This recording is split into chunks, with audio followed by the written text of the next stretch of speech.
ఉద్యోగస్తులు, ఉపాధ్యాయులు, పెన్షనర్ల విషయంలో చంద్రబాబు ప్రభుత్వం మాట తప్పడం, మడమ తిప్పడం చాలా దురదృష్టకరం, శోచనీయం. ఇంతన్నడే గంగరాజు, ముంతమామిడి పండన్నడే గంగరాజు అని తప్పు చేసి పప్పుకూడు సినిమాలో ఒక పాట ఉంది. అలాగ ఉంది చంద్రబాబు ప్రభుత్వ వ్యవహార సరళి. ఎన్నికల ముందేమో ఎన్నికల మేనిఫెస్టోలో ఉద్యోగస్తులకు, ఉపాధ్యాయులకు, పెన్షనర్లకు సంబంధించి అనేక హామీలు ఇచ్చింది కూటమి పార్టీలు. మేము అధికారంలోకి వస్తే సిపిఎస్, జిపిఎస్ విధానాన్ని పునఃసమీక్షించి ఆమోదయోగ్యమైన పరిష్కారానికి కృషి చేస్తాం. ఇది ఒక హామీ. రెండవది, వెంటనే పిఆర్సి అమలు చేస్తాం. ఇది రెండవ హామీ. మూడవది, వెంటనే ఐఆర్ ప్రకటిస్తాం. నాలుగవది, వెంటనే బకాయిలు చెల్లిస్తాం. ఐదవది, అవుట్సోర్సింగ్, కాంట్రాక్ట్, కన్సాలిడేటివ్ ఉద్యోగులకు ప్రభుత్వ పథకాలను వర్తింపచేస్తాం. ఆరవది, వాలంటీర్ల గౌరవ వేతనం 5,000 నుంచి 10,000కు పెంచుతాం. ఇవి నిర్దిష్టంగా ఎన్నికల మేనిఫెస్టోలో కూటమి పార్టీలు ఇచ్చినటువంటి హామీలు. అధికారంలోకి వచ్చి 16 నెలలు పూర్తయింది.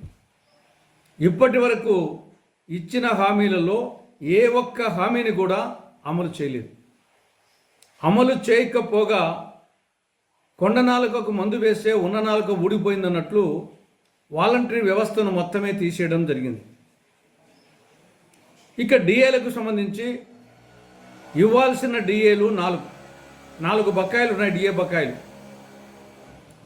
మొన్న ఉద్యోగ సంఘాలతో చర్చల సందర్భంగా మిగతా ఏ హామీలకు ఒప్పుకోలేదు.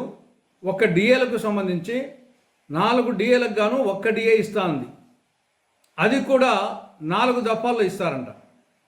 అదే పెద్ద ఘనకార్యమైనట్లు ప్రభుత్వం డబ్బా కొట్టుకుంటా ఉంది. కాబట్టి ప్రభుత్వ వ్యవహార సరళి ఎలా ఉందంటే, ఏరు దాటినంత వరకు ఓడమల్లన్న, ఏరు దాటినాక బోడిమల్లన్న అనే విధంగా ప్రవర్తిస్తూ ఉంది. ఇప్పటికైనా ఉద్యోగస్తులు, పెన్షనర్లు, ఉపాధ్యాయులకు ఎన్నికలకు ముందు మేనిఫెస్టోలో ఇచ్చిన హామీలను వెంటనే అమలు చేయాలి. ఇక ఏమాత్రం ఆలస్యం చేయవద్దు. ఇప్పటికే చాలా ఆలస్యమైంది. వెంటనే అమలు చేయాలని కాంగ్రెస్ పార్టీ కూటమి ప్రభుత్వాన్ని డిమాండ్ చేస్తూ ఉంది. లేకుంటే ప్రభుత్వ పతనము తప్పదని కాంగ్రెస్ పార్టీ హెచ్చరిస్తూ ఉంది. ఇక రెండవ విషయం ఆరోగ్యశ్రీ. చంద్రబాబు పాలనలో రాష్ట్రంలో ఆరోగ్యశ్రీ అనారోగ్యశ్రీ అయింది. పేద రోగులు కూడా ఉచితంగా ప్రాణాంతకమైన వ్యాధులకు కూడా కార్పొరేట్ స్థాయి మెరుగైన వైద్యం అందించాలి అనే ఉద్దేశంతో ఉమ్మడి ఆంధ్రప్రదేశ్లో రాజశేఖర రెడ్డి గారు ముఖ్యమంత్రిగా ఉన్నప్పుడు కాంగ్రెస్ ప్రభుత్వం 2007లో ఈ ఆరోగ్యశ్రీ పథకాన్ని ప్రారంభించింది. ఈ పథకం వలన లక్షలాది మంది రోగులు యమలోకానికి పోయి తిరిగి భూలోకానికి వచ్చారు, పునర్జన్మ పొందారు. అటువంటి మహత్తరమైన పథకాన్ని చంద్రబాబు ప్రభుత్వం నెట్వర్క్ హాస్పిటల్స్కు నిధులు ఇవ్వకుండా మొత్తం ఆరోగ్యశ్రీ పథకాన్ని నిర్వీర్యం చేసింది. అనేక నెలలుగా నెట్వర్క్ హాస్పిటల్స్కు బకాయిలు పెండింగ్లో ఉన్నాయి. దాదాపు 3,000 కోట్ల రూపాయలు బకాయిలు పెండింగ్లో ఉన్నాయి. నెట్వర్క్ హాస్పిటల్స్ మేము సిబ్బందికి జీతాలు ఇవ్వలేకపోతున్నాం, కరెంటు బిల్లులు కట్టలేకపోతున్నాం, మా మొర ఆలకించండి, బకాయిలు చెల్లించండి అని చెప్పేసి ఎన్నిసార్లు మొరపెట్టుకున్నా చెవిటి వాని ముందర శంఖమూదినట్లుంది.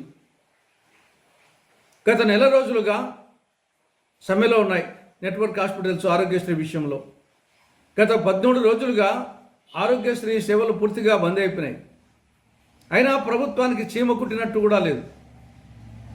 ఇప్పటికైనా చంద్రబాబు ప్రభుత్వం ఆరోగ్యశ్రీ పథకం కింద చెల్లించాల్సిన 3,000 కోట్ల రూపాయలు బకాయిలను వెంటనే నెట్వర్క్ హాస్పిటల్స్కు చెల్లించాలని, ఆరోగ్యశ్రీ పథకాన్ని సమర్థవంతంగా అమలు చేయాలని కాంగ్రెస్ పార్టీ డిమాండ్ చేస్తూ ఉంది.